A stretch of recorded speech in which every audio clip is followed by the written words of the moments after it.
આ વિડીયોમાં આપણે ડિબેન્ચરના હિસાબો એકાઉન્ટન્સી ભાગ 2 એમાં ડિબેન્ચરના હિસાબો ઉદાહરણ 10 નો અભ્યાસ કરશું।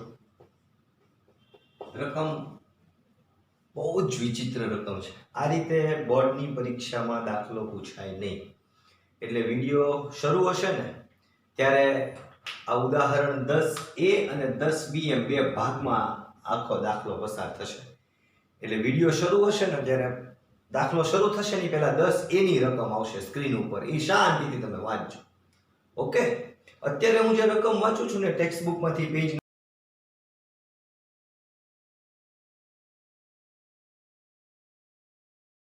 નંબર 82 ઉપર ઉદાહરણ 10 એ મારી રીતે મોડિફાઈડ કરીને રકમ વાંચું છું। આમાં શું છે, બે પદ્ધતિએ કઈ રીતે દાખલો ગણાય, બે પદ્ધતિની આમ નોંધ, બે પદ્ધતિએ તમે દાખલો ગણતા હો તો પાકા સરવૈયામાં કઈ રીતે દર્શાવાય, બધું એક હારે લડી જ લેવું છે। એટલું બધું પૂછી નાખ્યું છે, એટલું બધું 3 માર્કમાં ન પૂછી શકાય, એટલે બે ભાગ પાડી દીધા, પહેલી પદ્ધતિનો અને બીજી પદ્ધતિનો। ઉદાહરણ 10A એટલે એમ સમજો ને કે પ્રથમ પદ્ધતિ પ્રમાણે આપણે દાખલો ગણીએ છીએ, એટલે પ્રથમ પદ્ધતિ પ્રમાણે આમ નોંધાઈ થશે અને પ્રથમ પદ્ધતિ પ્રમાણે પાકા સરવૈયામાં આ દાખલાનું કઈ રીતે સ્થાન એની પણ રજૂઆત થશે। પ્રથમ પદ્ધતિ એટલે શું, યાદ રાખજો, આનુષંગિક જામીનગીરી તરીકે બહાર પાડેલા ડિબેન્ચર ચોપડે નોંધવાના નથી, એટલે પહેલી પદ્ધતિ। કેટલી આમ નોંધ થાય? 1। પહેલા રકમ સમજી લઈએ। એક કંપની 1 એપ્રિલ 2017 ના રોજ બહાર પાડેલા 14 લાખના 11% ડિબેન્ચર ધરાવે છે। જો આ ડિબેન્ચર બહાર પાડવાની આમ નોંધ ન લખી નાખતા, કંપની 1 એપ્રિલ 2017 ના રોજ 14 લાખના 11% ડિબેન્ચર ધરાવે છે, એટલે આ ડિબેન્ચર કંપનીઓ ભૂતકાળમાં બહાર પાડ્યા હશે, રકમ મળી ગઈ છે, બધું ક્લિયર છે। ટૂંકમાં કંપની પાસે 14 લાખના ડિબેન્ચર છે, દેવા તરીકે સ્વીકારેલા છે। ઓકે, વર્ષ દરમિયાન કંપનીએ, એટલે 2017-18 ની વાત છે, 15 જુલાઈ 2017 ના રોજ 3 લાખની બેંક લોન લીધી અને એની સામે આનુષંગિક જામીનગીરી તરીકે નવા 2 લાખના 11% ડિબેન્ચર આપ્યા। 14 લાખના ડિબેન્ચર કંપની પાસે હતા। 15 જુલાઈ 2017 3 લાખની લોન લીધી છે, એટલા માટે કંપનીએ આ દિવસે 2 લાખ રૂપિયાના નવા ડિબેન્ચર 11%ના આનુષંગિક જામીનગીરી તરીકે બહાર પાડ્યા। તો પ્રથમ પદ્ધતિ પ્રમાણે આમ નોંધ લખો અને પાકા સરવૈયામાં સ્થાન દર્શાવો। ક્લિયર? પેલા 14 લાખના જે ડિબેન્ચર ધરાવે છે ને એની કોઈ આમ નોંધ થશે નહીં, કોઈ કંપનીનું નામ નથી, એટલે એક લિમિટેડ કંપનીની આમ નોંધ, લિમિટેડ કંપનીની આમ નોંધ, તારીખ, વિગત, ખાતાવહી પાના નંબર, ઉધાર રૂપિયા ને જમા રૂપિયા।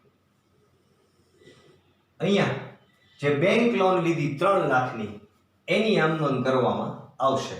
કઈ તારીખે બેંક લોન લીધી છે? 15 જુલાઈ 2017, એટલે તારીખમાં તમારે લખવું હોય તો 15/7/2017 લખી શકો, ડેશ કરો તો પણ ચાલશે। લોન લીધી, નાણાં મેળવનાર, કંપનીના બેંક ખાતામાં પૈસા આવ્યા એટલે બેંક ખાતે ઉધાર 3 લાખ, તે બેંક લોન ખાતે જમા 3 લાખ। પેલા જે આનુષંગિક જામીનગીરી તરીકે જે ડિબેન્ચર આપ્યા 2 લાખના 11%ના, એની કોઈ નોંધ કરવામાં આવશે નહીં। આમ નોંધ પૂરી। બાબત જે તો 2 લાઈનમાં તમે લખી શકો, અથવા આમાં બહુ ટૂંકાણમાં આપી છે બાબત, જે બેંક લોન લીધી તેના, બેંક લોન લીધી તેના, ઓકે, કુલ સરવાળો 3 લાખ, એ તો ક્લિયર। હવે આ પદ્ધતિ પ્રમાણે પાકા સરવૈયામાં સ્થાન, તો પાકું સરવૈયું તૈયાર કરવું પડે। હેડિંગ, એક લિમિટેડ કંપનીનું તારીખ ના રોજનું પાકું સરવૈયું,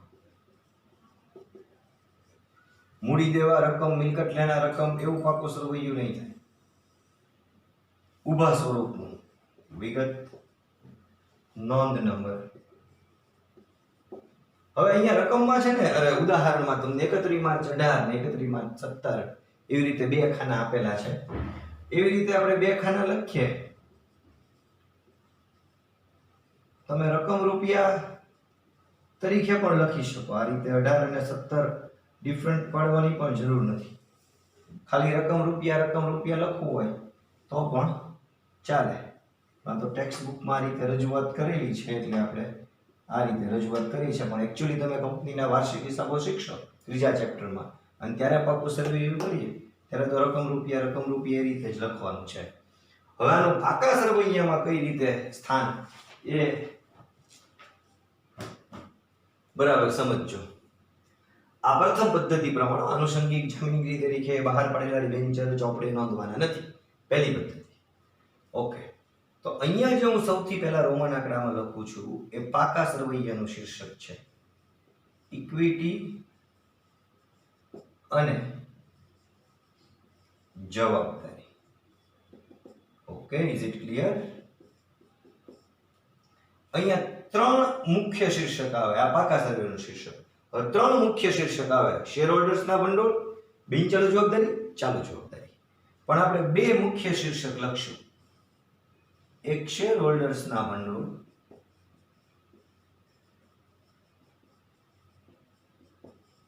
અને બીજું મુખ્ય શીર્ષક બિનચાલુ જવાબદારી. હવે આ બીજું મુખ્ય શીર્ષક લખ્યું એમાં ત્રણ પેટા શીર્ષક આવે: લાંબા ગાળાના ઓછીના નાણાં, અન્ય લાંબા ગાળાની જવાબદારી અને લાંબા ગાળાની જોગવાઈ. ત્રણ મુખ્ય શીર્ષક એમાં ત્રણ પેટા શીર્ષક. એ ત્રણ પેટા શીર્ષકમાં પહેલું પેટા શીર્ષક આ રીતે: લાંબા ગાળાના ઓછીના નાણાં. આ જે પેટા શીર્ષક છે એની નીચે આખો કેસ રજૂ થશે. એક, કંપનીએ જે પહેલા ડિબેન્ચર બહાર પાડ્યા હતા ને, પહેલી લાઈનમાં લખ્યું હતું, જુઓ, 1 એપ્રિલ 2017 ના રોજ બહાર પડેલા 14 લાખના 11% ડિબેન્ચર ધરાવે છે. એ 11% ડિબેન્ચર 14 લાખ રૂપિયા. અને અહીંયા કૌંસમાં લખવાનું, આ ઉપરાંત બેંક લોનની સામે રૂપિયા 2 લાખના 11% આનુષંગિક જામીનગીરી તરીકે બહાર પાડેલા ડિબેન્ચર ધરાવે છે. Okay, 11% debenture 14 lakh. આ ઉપરાંત 11% રૂપિયા 2 લાખના આનુષંગિક જામીનગીરી તરીકે બહાર પાડેલ ડિબેન્ચર છે.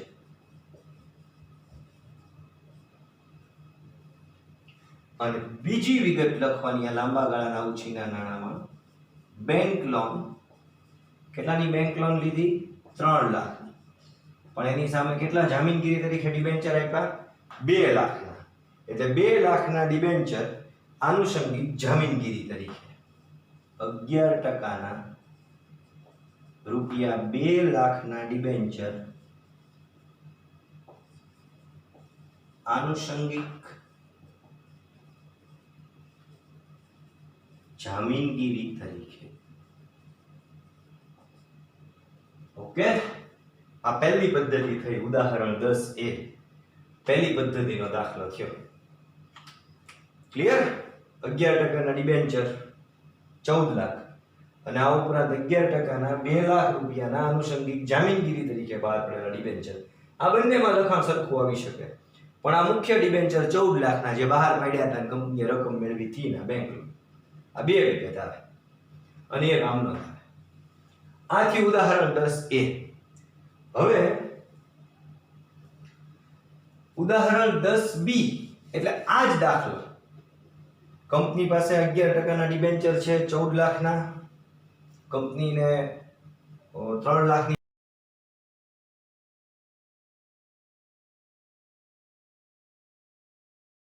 લોન લેવી છે એટલા માટે કંપની 2 લાખ રૂપિયાના 11% ડિબેન્ચર આપે છે આનુષંગિક જામીનગીરી તરીકે, અને આ ડિબેન્ચરની તમારે ચોપડે નોંધ કરવાની છે.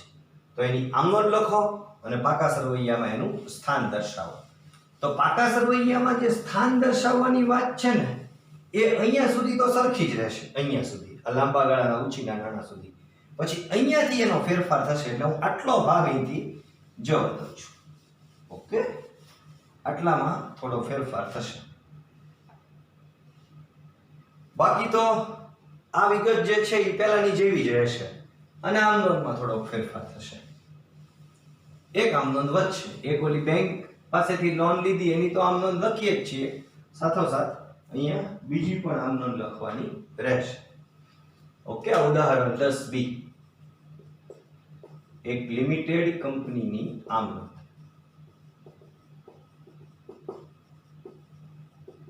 બીજી પદ્ધતિ પ્રમાણે આ દાખલો થાય છે, એટલે કે પેલા આનુષંગિક જામીનગીરી તરીકે બહાર પાડેલા ડિબેન્ચર છે એની ચોપડે નોંધ કરવાની છે.